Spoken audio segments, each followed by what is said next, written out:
해가 지지 않는 땅, 해가 지지 않는 나라라고 불려졌던 영국이 전성기에 모든 국민들의 사랑을 받고 인기를 받고 있었던 한 왕자가 왕으로 올라서게 됩니다. 그 왕이 1936년도에 즉위한 에드워드 8세입니다. 왕자 때부터 국민들의 사랑을 받아봤고 또 온 국민이 함께 기뻐하는 왕이었는데 그 기쁨이 오래가지 않고 그 왕으로 말미암아 나라가 굉장히 혼란에 빠지게 됩니다. 그 이유인즉 그렇습니다. 이 왕이 사랑에 빠졌는데 한 여인을 사랑하게 되어졌습니다. 한 남자가 한 여자를 사랑하는 일이 뭐가 그렇게 큰 일입니까? 라고 할지 모르지만 당시에 이 왕이 사랑에 빠진 사람이 영국 사람이 아니라 미국에 살고 있었던 평범한 한 여자입니다. 그게 뭐가 문제입니까? 라고 또 이야기할 수 있는데 그 여자의 삶이 이혼을 2번이나 했던 이혼녀라는 사실입니다. 당시에는 그것이 큰 문제였습니다. 온 나라가 들끓었습니다. 우리가 사랑하는 우리의 왕이 그런 사람과 결혼할 수 없다라는 겁니다. 왕의 가족들도 다 반대했고요. 내각도 반대했고 국민들도 다 반대했습니다. 그 에드워드 8세가 할 수 있는 결정은 단 하나밖에 없었습니다. 그 여자를 버리든지 그 여자랑 결혼하려면 왕위를 내려놔야 하는 상황 가운데 처하게 됐습니다. 여러분 같으면 어떻게 하시겠습니까? 그런데 그 에드워드 8세는 왕위를 포기합니다. 조그만 권력과 재물을 위해서도 우정과 사랑을 헌신짝처럼 버릴 수 있는 지금 시대에 생각하면 엄청난 일을 행합니다. 왕이라는 권력, 돈, 명예, 인기 모든 것을 누릴 수 있음에도 불구하고 한 여인을 사랑함으로 자기가 가진 모든 것을 내려놓습니다. 그 사람이 영국의 왕 에드워드 8세라고 불리는 사람이 아니라 이제 많은 사람들에게 윈저공으로 알려져 있는 사람입니다. 아마 많은 여자들은 나도 그런 남자한테 사랑받고 싶다 아마 생각하실지 모릅니다. 그런데 보통 사람들은 그렇게 생각 안 합니다. 이런 사람을 보면 꼭 이야기하는 게 있어요. 미쳤지. 그 좋은 왕의 자리를 마다하고 한 여자 때문에 모든 것을 포기해 미쳐도 단단히 미쳤지. 그것이 그런 사람들을 향해 세상이 이야기하는 말입니다. 맞습니다. 여러분, 한 사람이 무엇인가 한 가지에 깊게 빠지게 되어지면 세상은 그 사람을 향해 미쳤다라고 이야기를 합니다. 그리고 그렇게 미친 사람은요, 윈저공처럼 세상이 이해할 수 없는, 세상이 생각도 못했던 일들을 그렇게 하게 됩니다. 오늘 제가 말씀의 제목을 미치면 미칩니다 라고 정했습니다. 여기는 consume to accomplish라고 했는데요, 원래 영어로 찾으려다가 참 쉽지 않더라고요. 너무 길어지더라고요. 그렇다고 if you're crazy 이렇게 얘기는 할 수는 없잖아요. 그런데 그런 뜻이에요. 솔직하게요. 이 앞에 미쳤다라는 말은 crazy, 하나에 깊이 빠졌다 이런 말이고요. 그 다음에 미칩니다는 to reach, to accomplish, 내가 어떤 것들을 이루기 위해서 그곳까지 도달할 수 있다라는 말입니다. 그래서 미치면 미칩니다라는 제목을 선택하게 됐습니다. 왜냐하면 여러분, 미치면은요 못할 것이 없기 때문입니다. 미치면은 하나밖에 보이지 않습니다. 미치지 않으면 다 보입니다. 이 여자랑 결혼하면 잃어버릴 그 좋은 것들이 다 보입니다. 그래서 주저하게 됩니다. 결정을 못하게 됩니다. 여자도 사랑해서 마음에 들어서 결혼해서 살고 싶은데 왕위의 좋은 것들도 다 보이기 때문에 두 개를 놓고서 망설이게 됩니다. 결혼할까 말까, 결혼할까 말까. 미니 뭐니 다 해갖고요, 막 고민을 합니다. 양쪽에 다리를 걷고 어떻게 해야 되느냐. 이런 사람들은 미치지 않은 사람입니다. 그러나 미치면 아무것도 안 보이고 하나밖에 안 보입니다.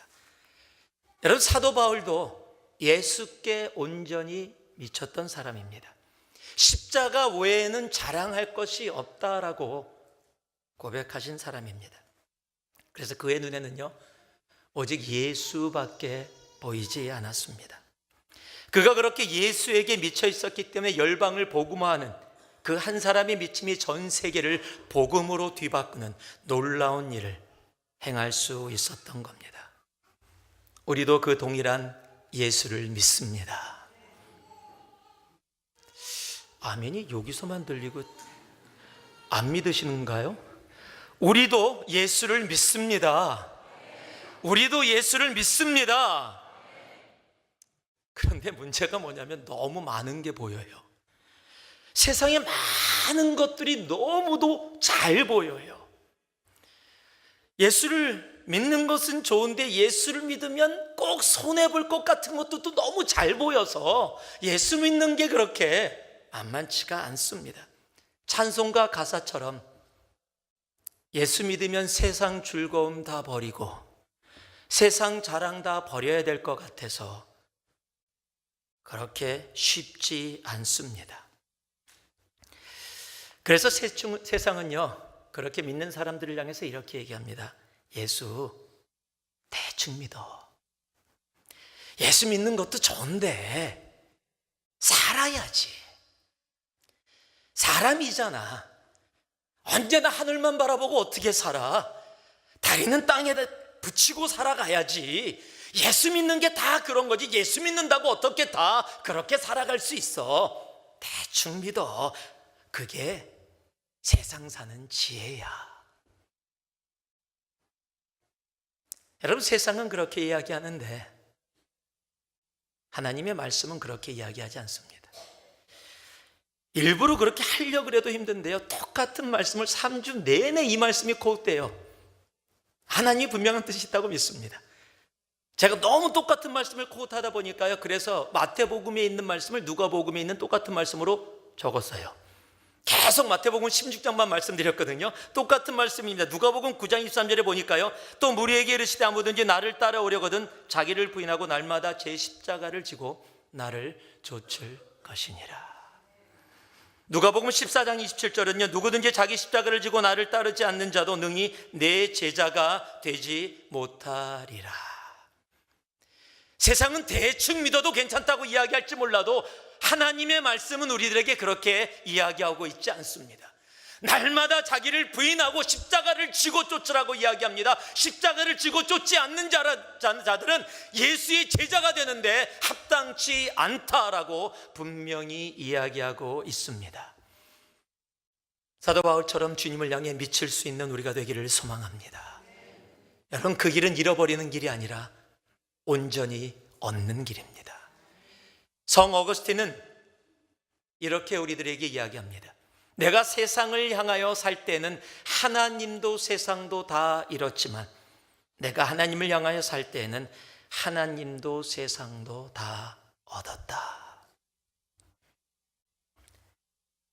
예수 그리스도를 향해 온전히 사도 바울처럼 그렇게 미침으로 하나님이 우리의 삶 속에서 이루시고자 하는 하나님의 뜻이 우리의 삶 가운데 이루어지기를 주님의 이름으로 축복합니다.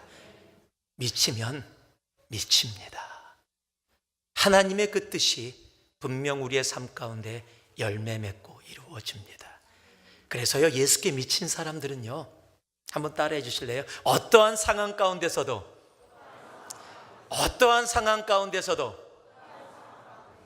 다시 일어납니다. 오늘 함께 봉독한 19절하고 20절을 보니까요, 유대인들이 안디옥과 이고니온에서 와서 무리를 충동하니 그들이 돌로 바울을 쳐서 죽은 줄로 알고 시외로 끌어내치니라.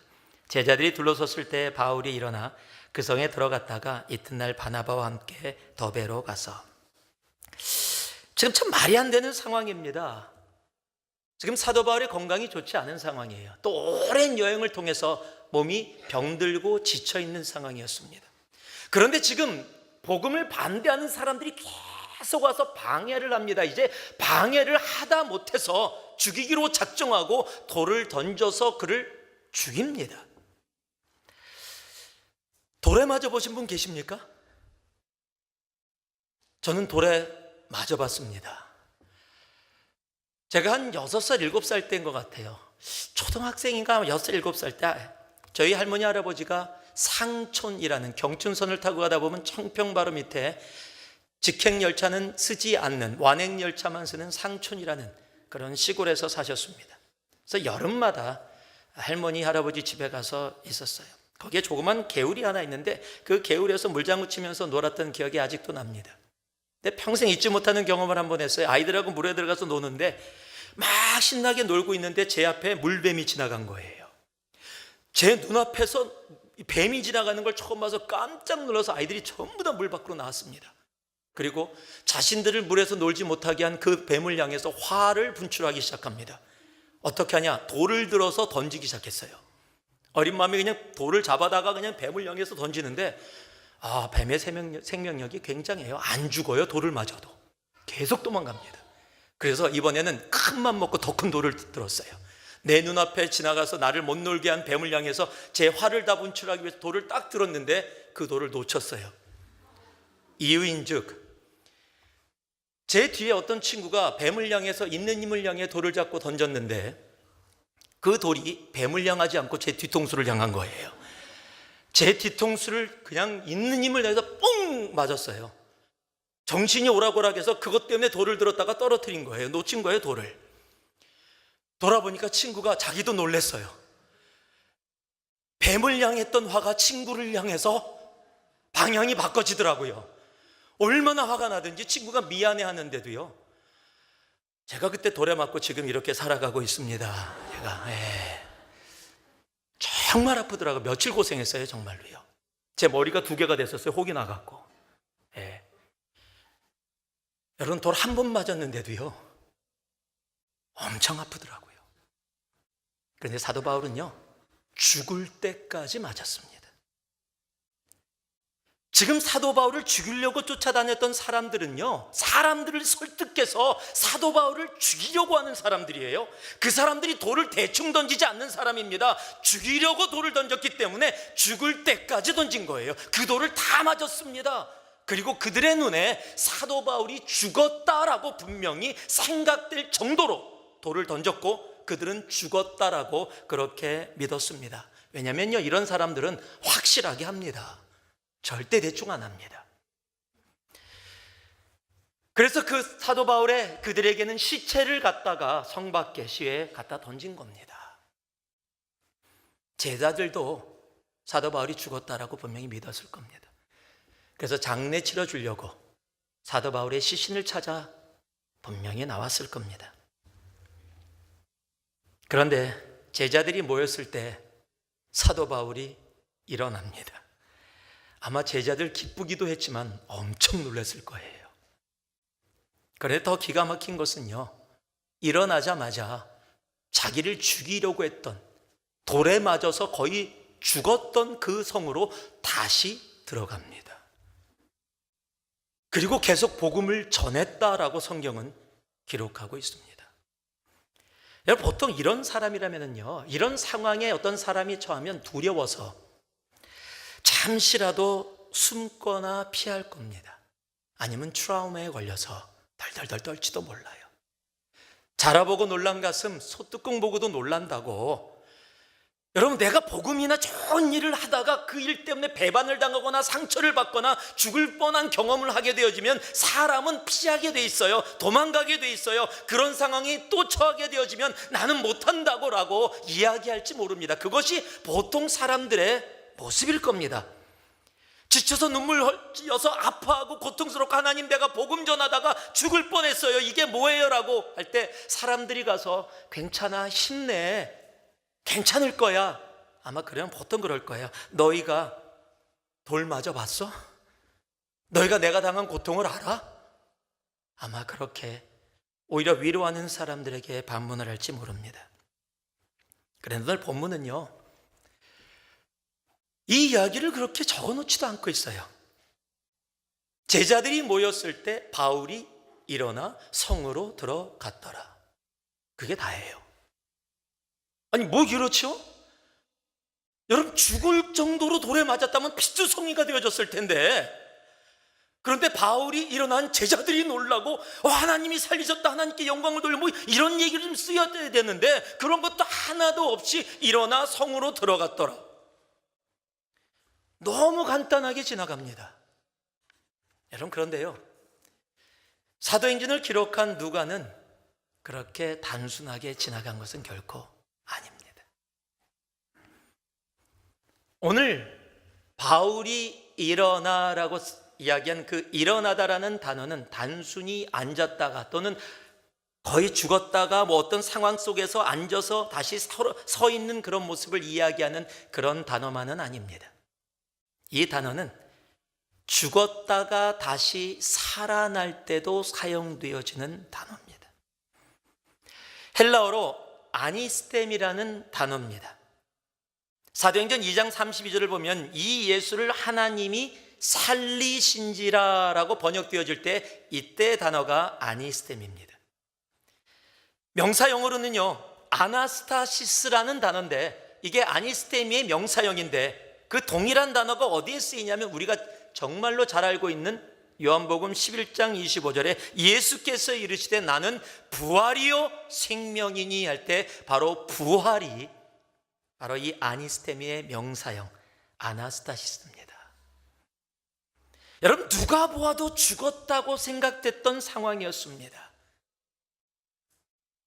제자들도 분명히 사도 바울이 죽었다라고 생각했던 사람일 겁니다. 그런데요, 여러분 아세요? 하나님께 미쳐서 하나님만을 향해서 달려가는 사람은 하나님이 죽어도 다시 살리십니다. 누가 봐도 포기하고 싶던 상황 가운데 하나님께 미친 사람은요, 다시 일어납니다. 절대 포기하지 않습니다. 우리의 삶 속에 죽을 만큼 돌에 맞을 수 있는 그런 상황들 우리 접할 수 있습니다. 내가 예수 때문에 살아가는데 내가 왜 돌에 맞아야 하는지, 한 번, 두 번 돌에 맞아도 아프고 고통스러운데 내가 죽을 만큼 돌에 맞는 그런 상황, 죽었다라고 생각되는 그런 상황 우리의 삶 속에 있을 수 있습니다. 오늘 이 예배를 드리는 주님의 사랑하는 자녀들 중에 하나님, 나는 지금 돌에 맞아서 지금 너무 힘들고 아프고 고통스럽고 죽어가고 있어요 라고 이야기하는 분, 그런 상황을 통과하고 있는 분들도 계실지 모릅니다. 그러나 말씀드립니다, 여러분이 하나님께 미쳐있는 사도 바울과 같은 사람이라면, 세상에 다른 것이 보이지 않고 그 눈에 예수만 보이고 예수만 자랑하는 여러분의 삶이라면 하나님은 그런 사람을 죽음에서도 다시 일으켜 세우십니다.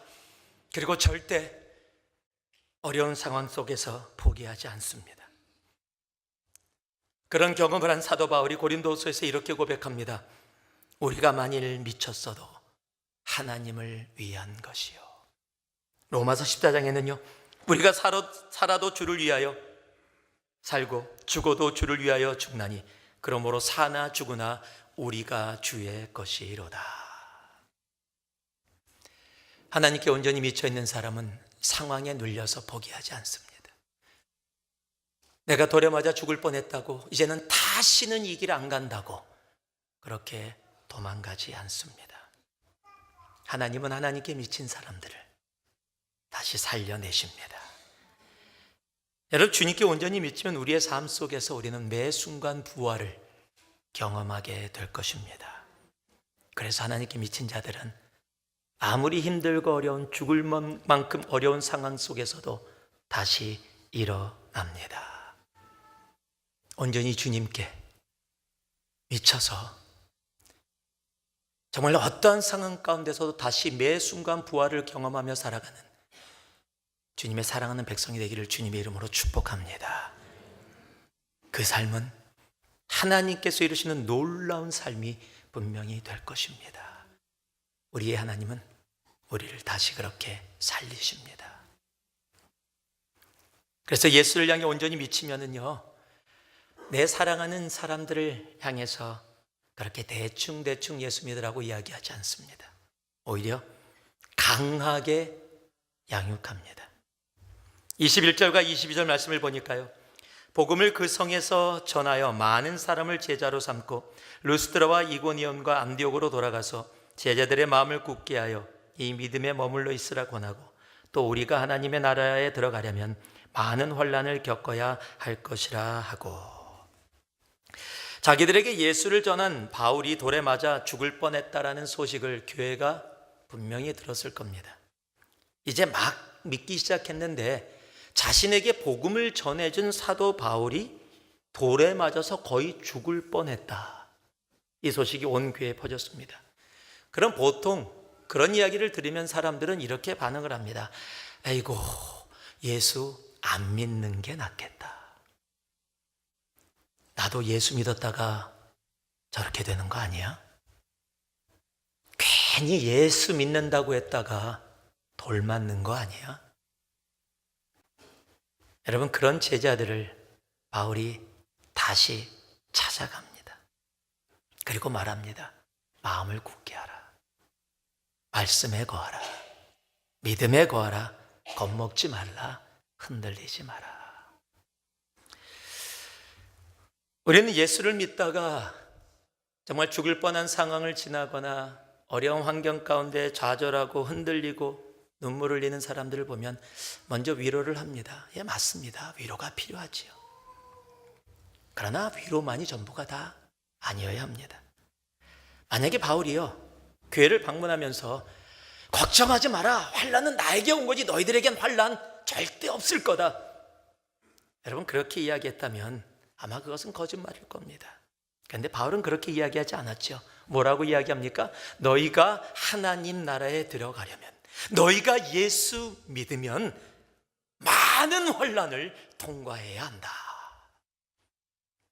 여러분, 이러면 누가 예수 믿겠습니까? 예수 믿으세요? 예수 믿으면 어떤데요? 많은 환난을 지나가야 합니다. 여보, 예수 믿어요. 그래? 그러지 않아도 내가 좀 사업 때문에 예수 믿으려고 그랬는데 예수 믿으면 좋지? 그럼요, 예수 믿으면 많은 환난, 사업에 한 10번은 실패할걸요? 여러분, 그럼 누가 예수 믿겠어요? 지금 사도 바울이 그렇게 교회에게 얘기하고 있는 거거든요. 하나님 나라에 들어가려면 많은 환난을 지나가야 한다. 여러분, 예수 믿으면 여러분의 사업 대박 날 겁니다. 예수 믿으면 여러분의 자녀들 전부 다 하버드 가게 될 겁니다. 예수 믿으면 여러분이 바라는 모든 것 다 이루어질 겁니다. 예수 믿으면 오던 환난도 여러분을 피해갑니다. 예수 믿으면 태풍이 불어서 내 주위의 모든 것이 날아가도 여러분의 집과 가정과 사업은 절대 날아가지 않습니다. 오늘 설교 다 끊고 요거만 딱 끊으면은요, 우리 교회가 부흥할까요? 아니면 망할까요? 혹 숫자는 늘을지 몰라도 아마 그거는 망하는 교회일 겁니다.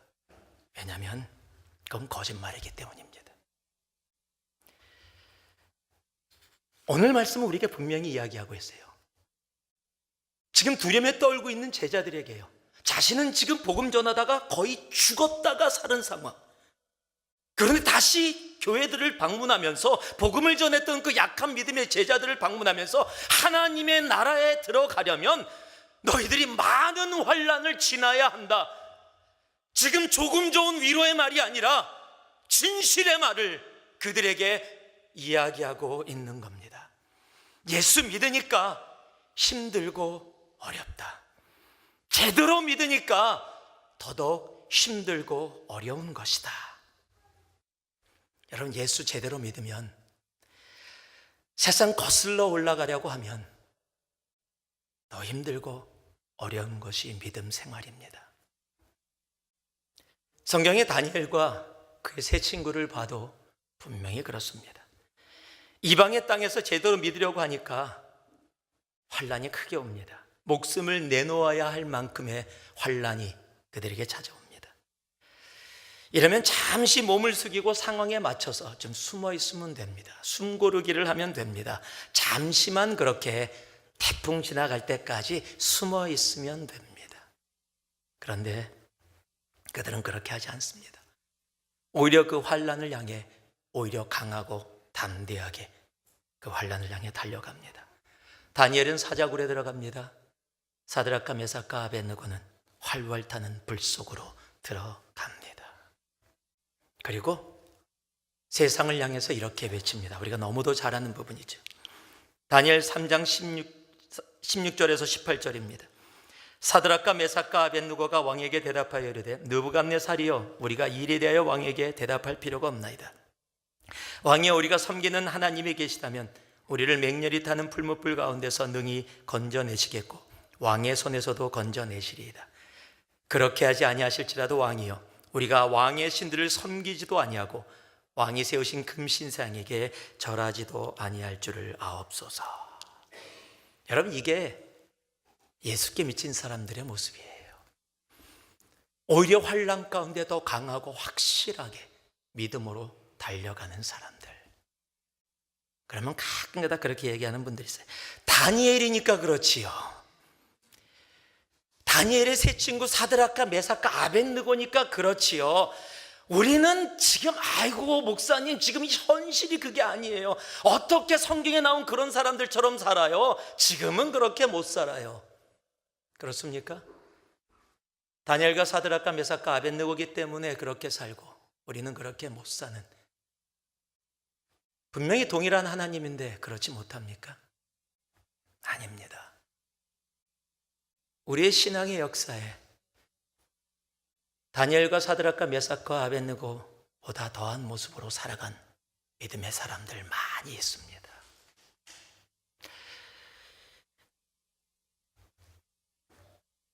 일본에 원자탄이 떨어졌습니다. 1945년에 전 세계에 처음으로 히로시마에 원자탄이 떨어졌습니다. 그리고 며칠 뒤에 히로시마에서 조금 떨어져 있는 나가사키라는 곳에 두 번째 원자폭탄이 떨어졌습니다. 일본의 역사책을 보면은요, 히로시마는 분노의 히로시마로 표기를 하고 있습니다. 왜냐하면 수많은 사람들이 처음 경험하는 폭탄으로 말미암아 죽은 것뿐만 아니라 그 다음에 후유증으로 수많은 고통을 당했기 때문에 그 분노가 그 안에 쌓여 있기 때문입니다. 그런데 똑같이 폭탄을 맞은 나가사키는 분노가 보통 사람들에게 있음에도 불구하고 화해와 평화, 그리고 기도의 나가사키라는 이름으로 불려지기도 합니다. 왜 그렇게 됐는지 아십니까? 여러분, 그곳에 정전 시절에 예수를 믿지 않다가 어떤 하숙집을 갔는데 하숙집 주인이 천주교인이었어요. 그래서 예수를 만나게 됩니다. 그리고 하숙집 딸하고 결혼을 합니다. 미도리라는. 꼭 소설 같은 이야기지요. 신앙을 갖게 됩니다. 신앙을 갖고 살아가는데 2차 세계대전이 일어납니다. 의사가 되어졌는데 눈이 제대로 작동을 하지 않아서 원하는 의사가 되지 못하고 방사선과 의사가 됩니다. 그런데 전쟁으로 인해서 필름을 전부 다 만들 수 없는, 물자가 부족해서 만들 수 없는 상황이 되어졌는데 하나님의 사랑을 갖고 있었던 이 사람은 환자들을 돌보기 위해서 엑스레이를 보통 찍어갖고 필름을 가지고 봐야 되는데 그렇게 할 수 없는 상황이니까 엑스레이를 사람한테 비치면서 그 앞에 가서 엑스레이를 직접 읽었어요. 그러니까 방사능이 그의 몸에 들어왔습니다. 그리고 나서 백혈병에 걸리게 됩니다. 의사가 3년밖에 살 수 없다라고 이야기를 합니다. 그 이야기를 아내에게 전했더니 아내 또한 신앙의 사람이에요. 슬프고 마음 아프지만 남편에게 이렇게 위로합니다. 성경에 말씀했잖아요. 우리가 죽으나 사나 다 하나님을 위한 것이라고. 하나님이 생명 주시는 동안 최선 다해서 살고 죽더라도 주님의 나라를 위해 그렇게 살아요. 그 마음에, 그 말에 용기를 넣습니다. 그리고 살아가는 과정 가운데 1945년에 나가사키에 폭탄이 떨어진 겁니다. 여러분, 재밌는 사실은 재밌는 이야기는 아니지만은요, 원래는 그 자리에 폭탄이 떨어지지 않았어야 돼요. 원래 장소는 다른 곳입니다. 군수물자를 만드는 공장지대에 폭탄을 떨어뜨리기로 그렇게 다 작전이 되어져 있었는데 구름이 끼어서 어느 지역이 어느 지역인지 알 수 없는 상황이었어요. 그래서 폭탄을 싣고 그곳을 돌다가 어느 한순간에 구름이 열려지는 장소가 있었습니다. 그것을 보고 비슷한 지역이기 때문에 그곳에 폭탄을 떨어뜨렸는데, 그 폭탄이 떨어뜨려진 그 중심지에서 몇백 미터 되지 않은 곳에 복음으로 함께 예배드리고 있었던 교회가 있었어요. 예배를 드리고 있었던 그 교회가 폭탄이 떨어지는 순간 초토화가 됐습니다. 그곳에 있던 모든 사람들이 한순간에 다 타버렸습니다. 그곳에 이 젊은 의사 아내도 그곳에서 생명을 잃게 됩니다. 예수 믿어 왔는데 자기 백혈병 걸렸습니다.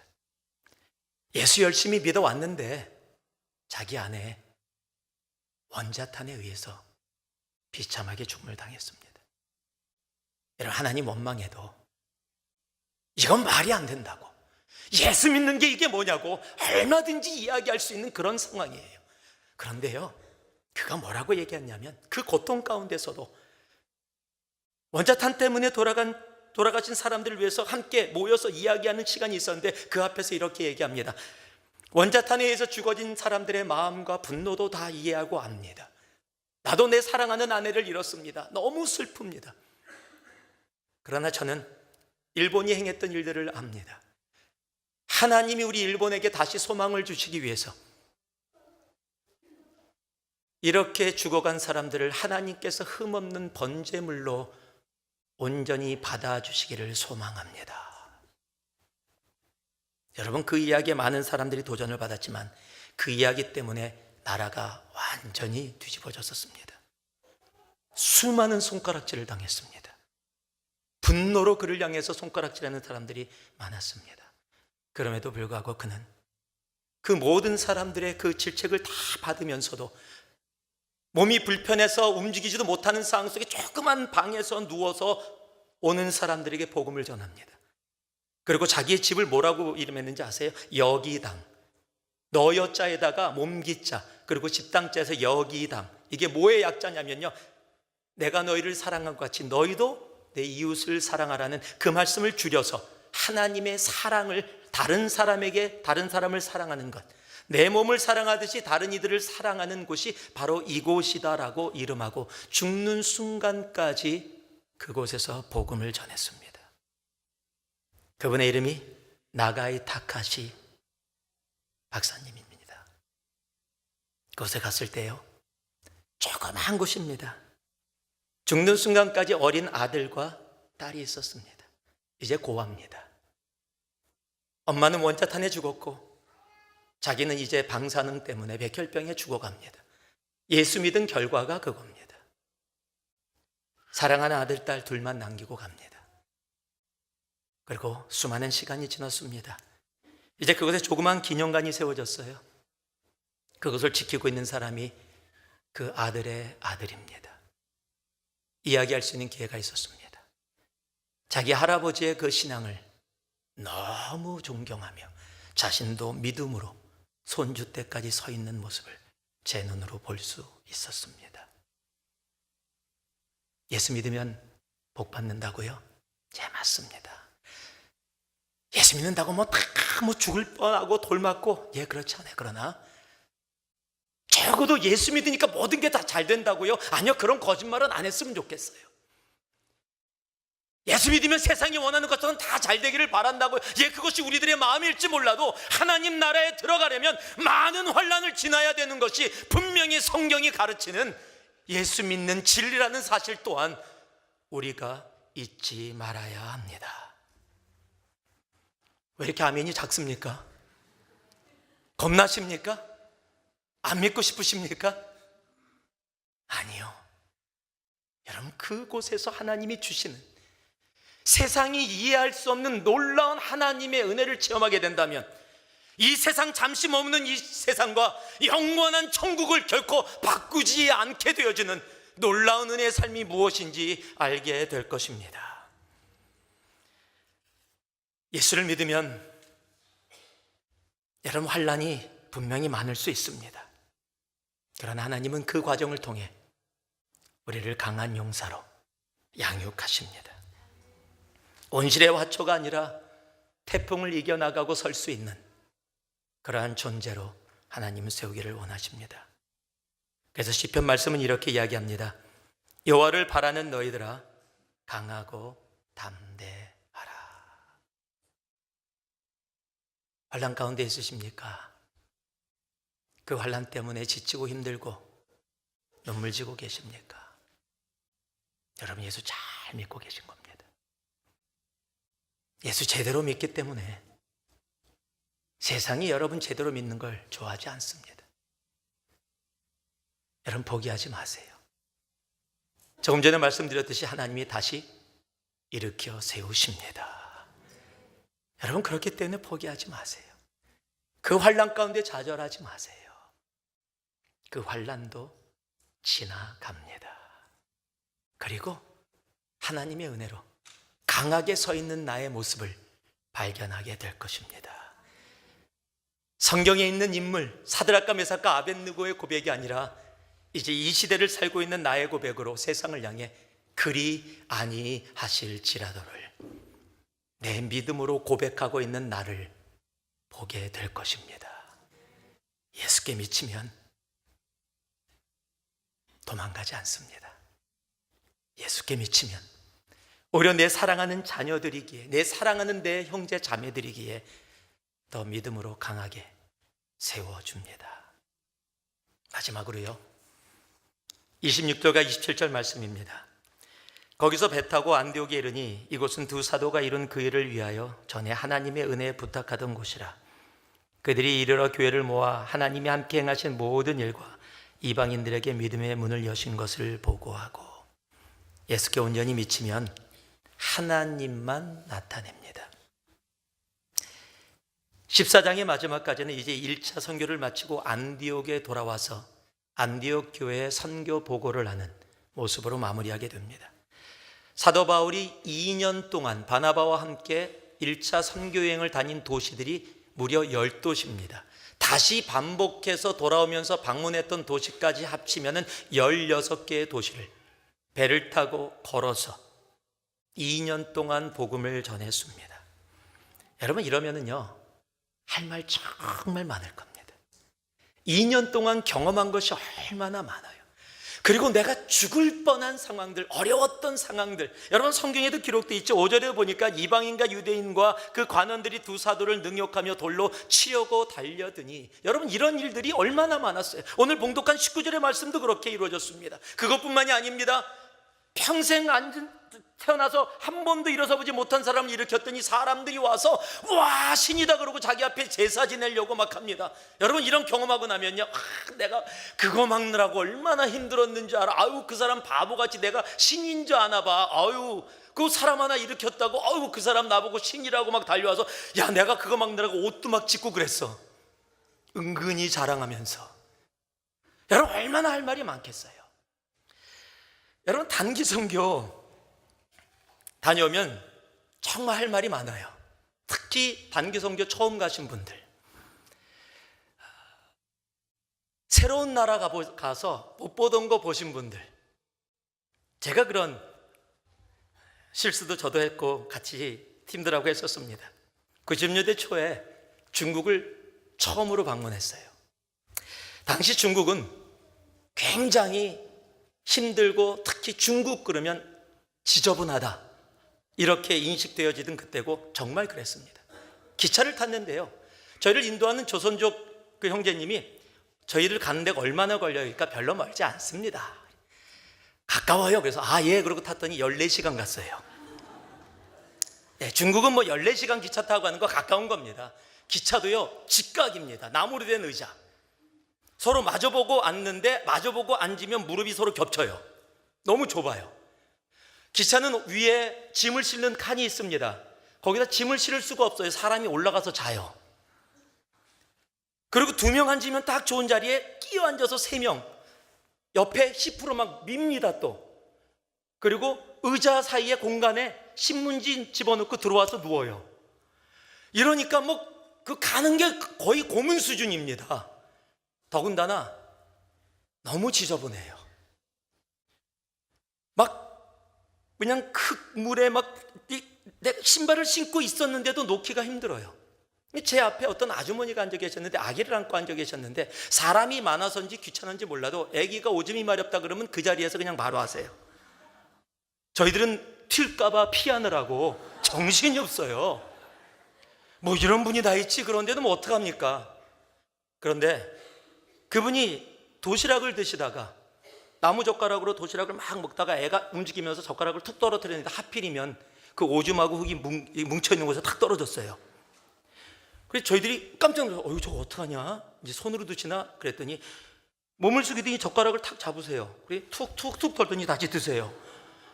그걸 보고 제가 그날 점심을 못 먹었어요. 여러분, 그 정도가 아니에요. 화장실 갔더니 도저히 발을 디딜 수가 없어요. 화장실 가면 양쪽에 손을 잡는 곳이 있습니다. 거기에 다리를 얹고 올라가요. 그러지 않으면 도저히 해결이 안 됩니다. 한 지체는 이건 꼭 역사에 남겨야 된다고 올라가서 사진까지 찍어갖고 갖고 온 친구들도 있어요. 여러분, 그런 얘기를 간증 가운데 했더니 사람들이 으악 웃기도 하고 막 그랬어요. 간증 잘 끝났어요. 다음 해가 됐습니다. 이제 지체들에게 야, 우리 중국 선교 가자 그랬더니요, 한 지체가 그래요. 자기는 못 간대요. 왜 못 가는데? 자기는 지저분한 데는 죽어도 싫대요. 아니야, 꼭 그것만 아니야 그랬더니 아니래, 작년에 너희들이 얘기한 거 다 들었대. 중국 그런 데 난 절대 못 간다. 간증하고 선교 못 가게 했어요. 여러분, 내 속에 있는 거 나누면은요, 내 거 나누면 그건 간증이 아닙니다. 오늘 사도 바울이 그런 간증이 없어서요, 그런 경험들이 없어서요? 아니요. 오늘 본문은 분명히 이야기합니다. 하나님이 그들의 삶 가운데 행하신 일들, 그로 인해서 이방인들이 믿음의 사람으로 돌아오게 되어진 그 일들. 여러분, 사람은요, 마음에 있는 것으로 나누게 되어 있습니다. 성경은 마음에 있는 것이 입으로 나온다고 이야기합니다. 여러분의 입술을 통해서는 요즘 어떠한 이야기들이 나오고 계십니까? 내가 경험하고 내가 살아간 이야기들입니까? 아니면 여러분의 삶 속에서 행하고 계신 하나님의 놀라운 역사들입니까? 여러분들은 무엇에 미쳐 계십니까? 말씀을 마무리하겠습니다. 이 시대는 예수 말고 세상 것에 미쳐 있는 사람들이 참으로 많습니다. 일본에는 오타쿠라고 불리는 컴퓨터에 미쳐 있는 사람들이 있습니다. 전화기를 사기 위해서 며칠 밤을 텐트를 치고 지내는 그런 사람들의 이야기가 지금도 종종 신문지상을 통해 우리에게 알려집니다. 저는 한 번도 부흥에 일찍 오려고 부흥에 기다리면서 텐트 치고 기다린 사람 한 번도 본 적이 없어요.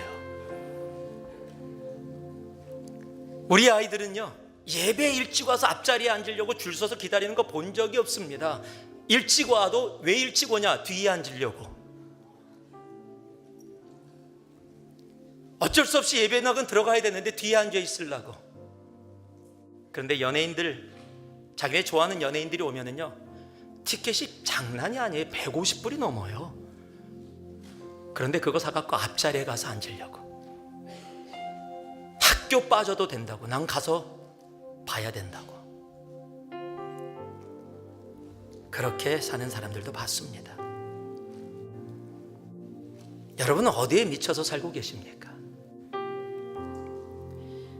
아니, 여러분 혹시 편함이라는 대충의 삶에 미쳐서 예수 믿는 게 다 그런 거지, 예수도 믿고 세상도 즐기고, 혹시 대충 사는 그러한 삶에 미쳐 계시지는 않습니까? 여러분께 부탁합니다. 예수께 미치시길 바랍니다. 예수께만 미치는 우리들이 되기를 주님의 이름으로 축복합니다. 예수가 오시는 그날까지 세상이 아닌 예수께 미쳐 사는 삶 한번 따라해 보실래요? 미치면 미칩니다. 미치면 미칩니다. 그렇게 미치면은요, 하나님이 다시 돌에 맞아 죽는 상황 속에서도 다시 살리십니다. 절대 포기하지 않고 우리는 다시 일어납니다. 그리고 절대 세상의 말로 예수 믿고 복받아라 이야기하지 않고, 예수 믿고 환난 가운데 나아가도 믿음으로 강하게 서라라고 진리를 이야기합니다. 그리고 삶 속에 세상 즐거움, 세상 자랑이 아니라 하나님만 나타냅니다. 미치면 미칩니다. 그 삶이 새누리의 공동체의 삶이 되기를 다시 한번 예수의 이름으로 축복하고 축복합니다. 기도하겠습니다.